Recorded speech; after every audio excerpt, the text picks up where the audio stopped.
standing under something, so you're not actually capable of seeing around it. You're not actually capable to see all of its sides. You can only see that which is visible from your point of view. So for sometimes we deal with very verbally aggressive and mean people.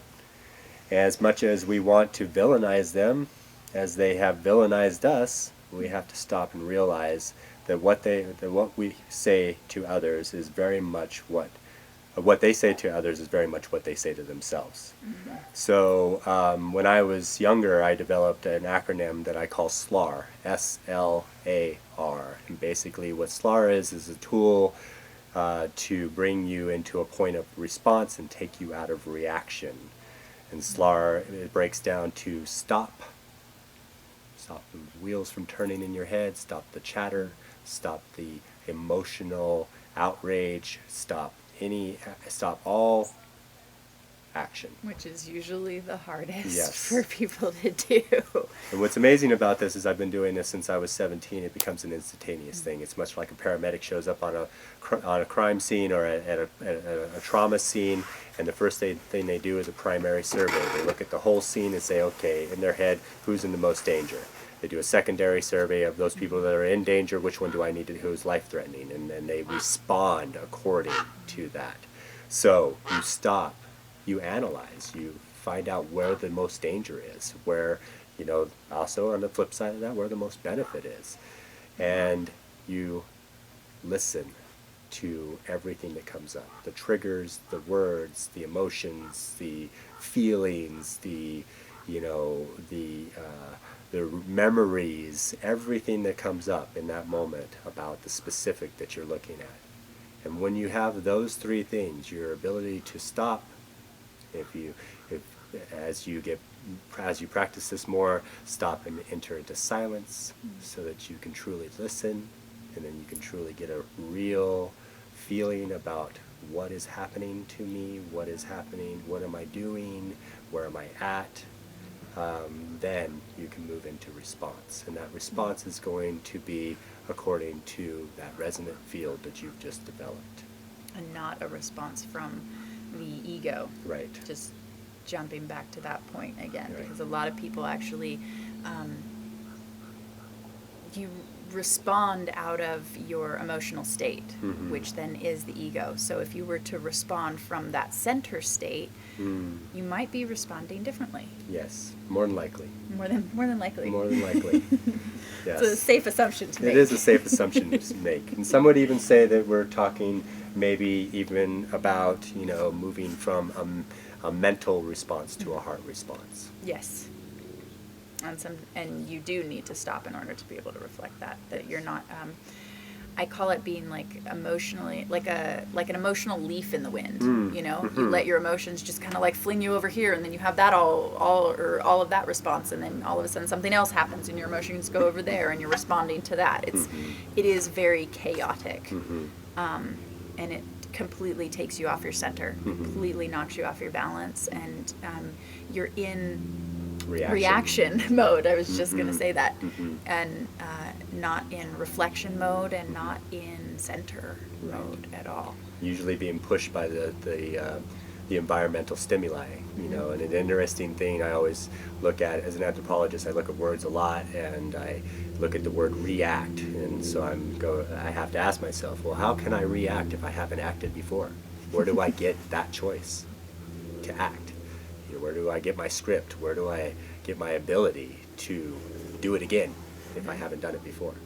So typically, we can bring up, a fire alarm, and people start running, and so your action is according to what everybody else is acting, and that in that case, you've seen somebody and you're going, okay, I'll react like that, I'll act according to them, and that's there's where you're getting your stimuli, but it has nothing to do with what your own choice could be. And your own choice could be very well, let's just bring the hero back into this. So your own choice could be to actually assess the situation, determine if there's an actual fire, and if there is an actual fire, maybe you have the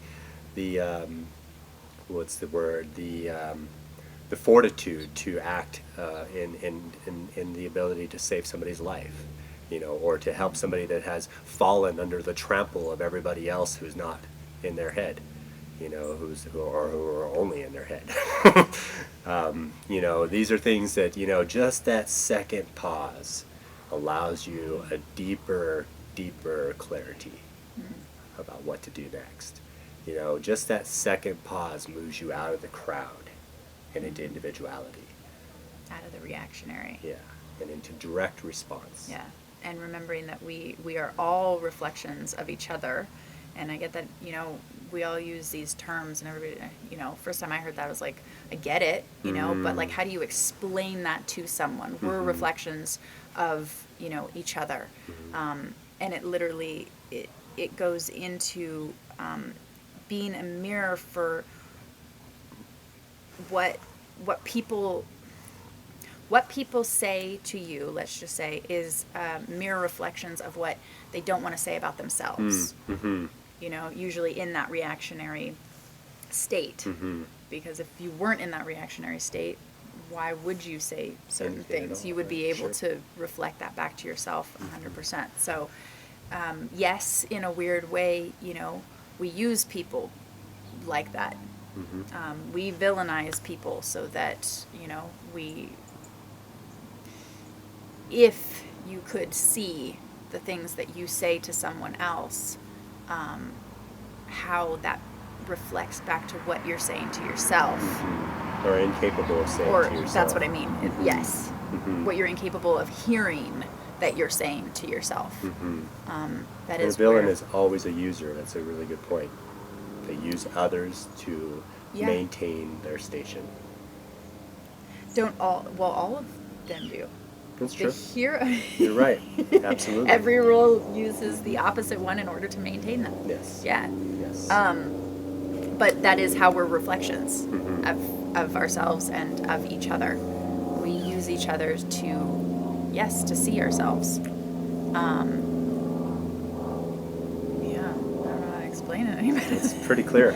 I use the example sometimes of, it's like, let's just use the drastic example of if someone is like verbally vomiting on you, without victimizing yourself, without, taking that on at all and standing in the center, you could, as if you would put a little, mirror in front of you, and that mirror was facing them. So it's all the things as if they were standing in front of that mirror and saying it to themselves. Truly. But we sometimes get the brunt of being that mirror for people. Truly. Choice, yes. Don't be a false hero. Right. And don't be a victim to it either. And so this brings us into a place to, okay, so what do I do with this? Where do I go with this? Return to center. You return it to, yeah, absolutely. You start with return to center, but you also, thank. You enter into gratitude and thank the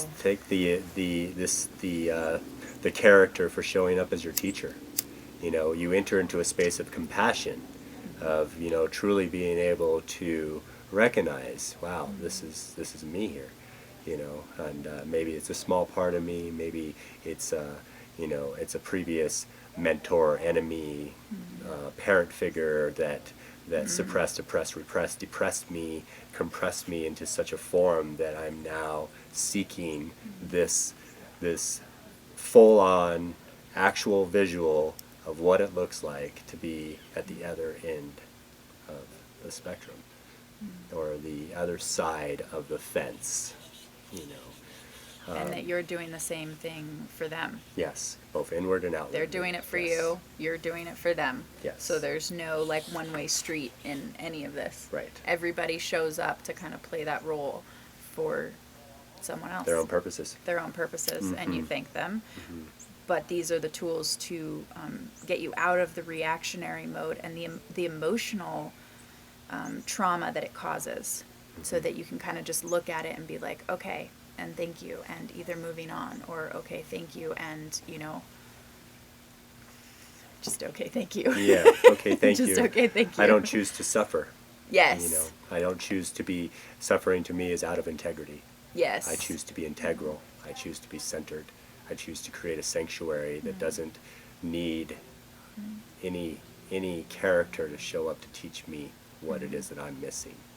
You can create without duality. Yes. You can create from the center without needing something to react off of. Unified, exactly. And just be like, okay, here I am, and everything's peaceful, and everything's with ease and grace, and everything comes as you want it to. As you create it. As you create it. Mm-hmm. Oh, that's a good point. Everything comes as you create it. Mm-hmm.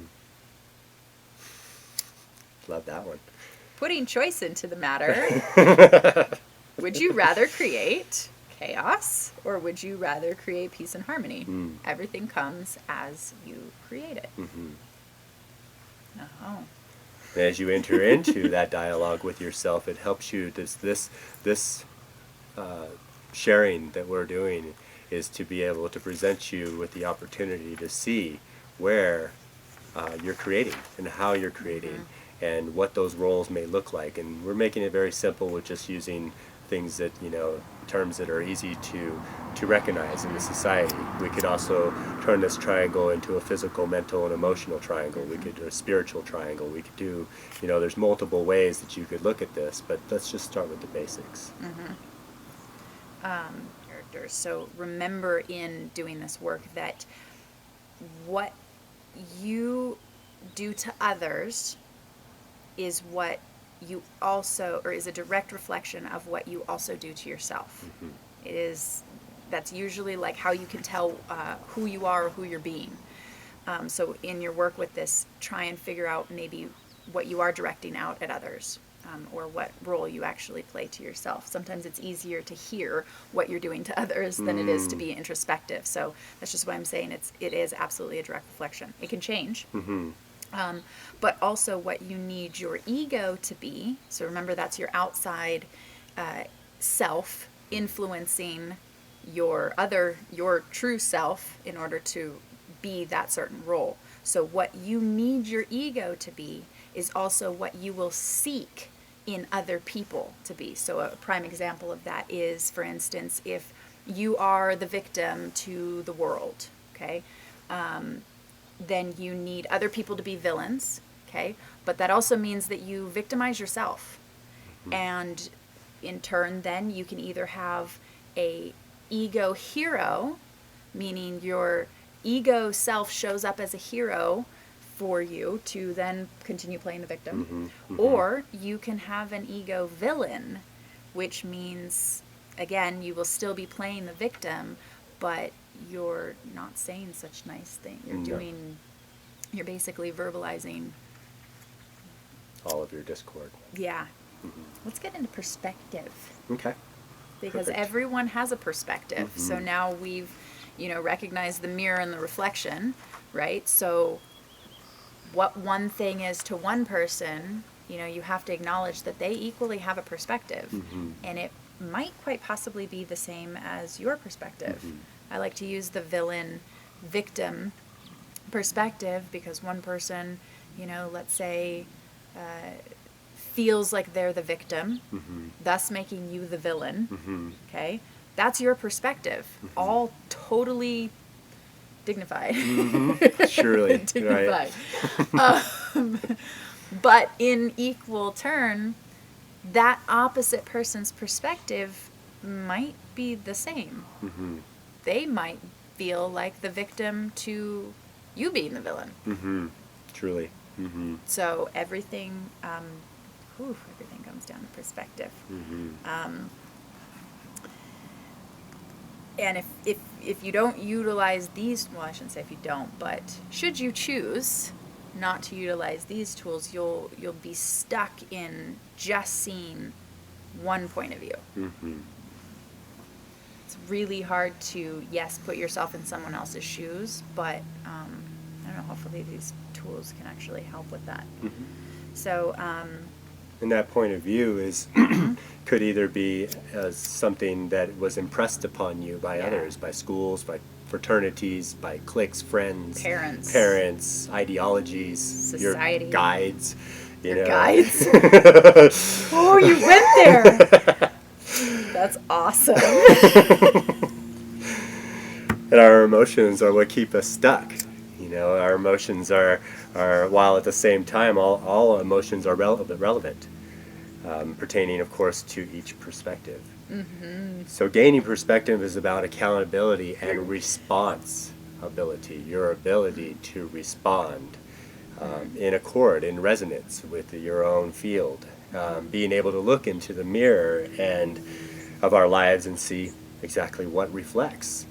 To be able to do that without denial or judgment, to be able to be an impartial observer of your own existence up to this point right now, and without a return of emotions, without returning to the scene of the trauma or crime, without going back there and saying, oh, this is happening again, because it's not.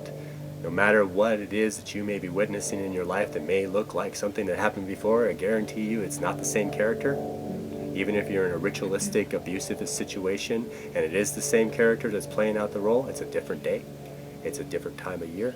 It's a different everything. Maybe a different season. The smells in the house are different. The foods that you're eating that day are different.